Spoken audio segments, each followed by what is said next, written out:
Hey guys, what is up and welcome back to the channel. In today's video I'm going to describe how you can eat more carbohydrates and still lose body fat. So most people think that eating too many carbohydrates makes you fat. No, it doesn't. Eating too many calories does. And in today's video I'm going to describe using our metabolic priming method, which I've personally used, how we can actually consume carbohydrates, how we can live a life, how we can make it sustainable and still lose body fat. The problem first of all with low carb diets is that from a sustainability standpoint, for a lot of people it tends not to be sustainable. When you think about it, if you go out for dinner, if you go out for lunch, if you want to meet your mates, you're just cooking dinner in the evening, it's very, very hard to get a dish nowadays that contains no carbohydrates. And the reason a low carb diet is very, very popular, particularly in the mid-2000s, is because when you consume or when you cut carbohydrates, for every 1 gram of carbohydrate you consume, your body stores onto 3 grams of water. So a lot of people, when they cut out carbs for like a week, you might lose 4 or 5 pounds. But what you don't realize is a lot of that weight is just water weight, okay? It's actually not stored body fat. But then if you go ultra low carb for too long and then all of a sudden you have a cheat meal or you just get fed up or you just increase your carbohydrates,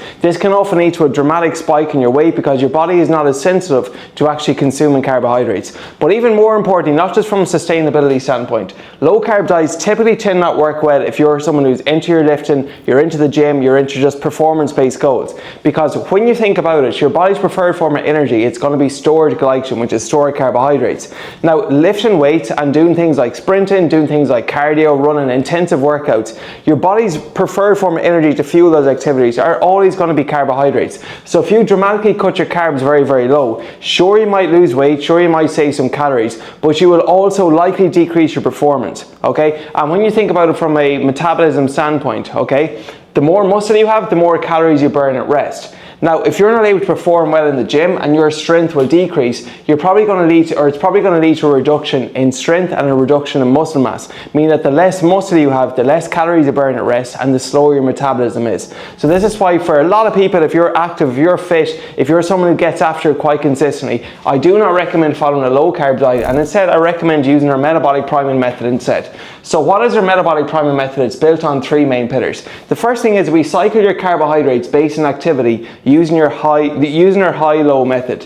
So with our high-low method, essentially what we do is on your harder or more intensive training days, that is when we have a higher carb day. On your less active or your recovery days, that's when we have a lower carb day. So for example, if you're someone who trains Monday, Tuesday, Thursday, Friday, and you rest Wednesday, Saturday, and Sunday, for the 4 days you train, you could increase your carbs by 50 to 100 grams per day. Okay, for the days you rest in, you can lower your carbohydrates because we eat our carbohydrates with our high-low method. It's all based on activity. So on the days you're more active, increase your carbs. On the days you're less active.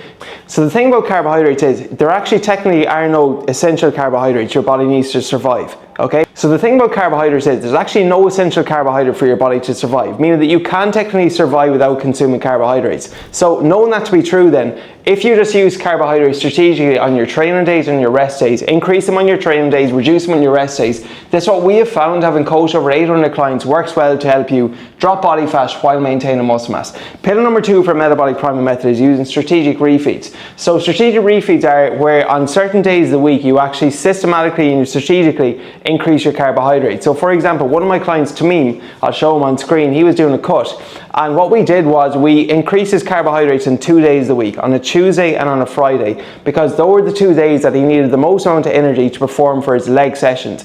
Then on the other days we still consume carbohydrates but not as much.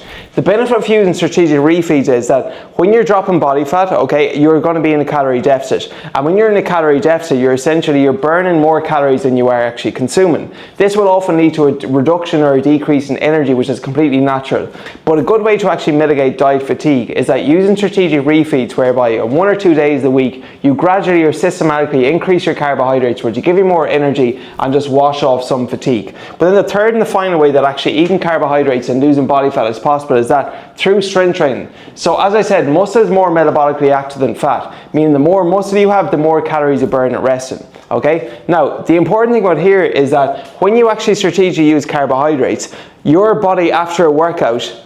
Now the third and the final way that carbohydrates can be beneficial when it comes to dropping body fat is through strength training. So you're essentially, when you're strength training, okay, now the third and the final way that your body can consume more carbohydrates while dropping body fat is through strength training. So muscle is more metabolically active than fat, meaning that the more muscle mass you have, the more calories you burn at rest. Okay, so think your carbohydrates, your stores, they're not unlimited, okay? They're actually somewhat limited. Think of like this bottle of water here, that if you consume carbohydrates, you consume carbohydrates, you consume carbohydrates, and you do no activity at all, well then those extra carbohydrates, once you top up your carbohydrate stores, once you spit over, those extra carbohydrates are going to be stored as body fat.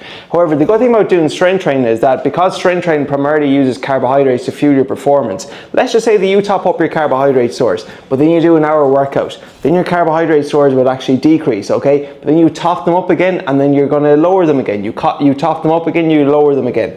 When you essentially base your carbohydrates around your strength training, around your workouts, you're less likely to store those carbohydrates as body fat and more likely to store them as glycogen or glycogen in the muscle, which would essentially fuel your performance. And this is why post-workout your body is more insulin sensitive, meaning that your body is actually more likely to absorb those carbohydrates and store them as glycogen, which is stored energy, rather than store them as body fat. Okay, so essentially when you do those three things using a metabolic priming method, you cycle your calories based on activity, so you use a high-low method, you have more carbohydrates on your training days and less on your rest days. You use strategic refeeds to wash off diet fatigue, and you make sure your strength training, which will help increase your insulin sensitivity. That's essentially how you can eat more carbohydrates and still lose body fat. Now, in terms of, first of all, timing and quantity of carbohydrates, so usually what I recommend is that you consume anywhere from 3 to 7 grams of carbohydrates per kilo of body weight. Okay, so that's usually a good metric to go off. Again, it will depend on obviously what your calories are, what your goals are,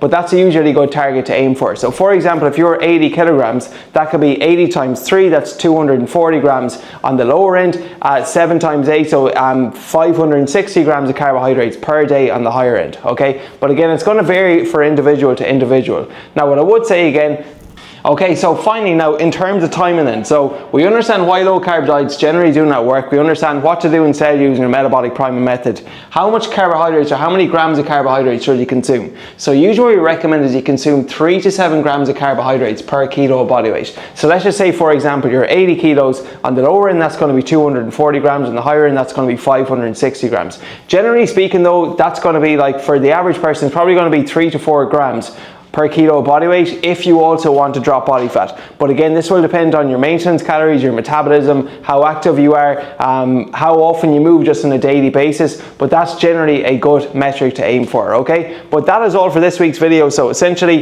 how you can eat carbohydrates and still lose body fat. Cycle your carbohydrates based on your activity, make sure you use strategic refeeds to wash off diet fatigue, and then ensure that you are strength training to speed up your metabolism and to build muscle, and then that's will essentially increase the likelihood that those carbohydrates get stored as glycogen and not get stored as body fat, okay? And again, this is the method that I've personally used myself and that we've coached over 800 clients a day on. So if you enjoy this video, please make sure you subscribe, and if you're interested in one-to-one coaching whereby we'll essentially build out your own metabolic priming diet and using our metabolic priming method, I'll post a link in my bio below where you can essentially schedule a one-to-one call with me or a member of my team, and we can go through what your goals are, what your challenges are, what you need help with, and we can see if our coaching is a good fit for you. But that is all for this week's video. Hope you do enjoy.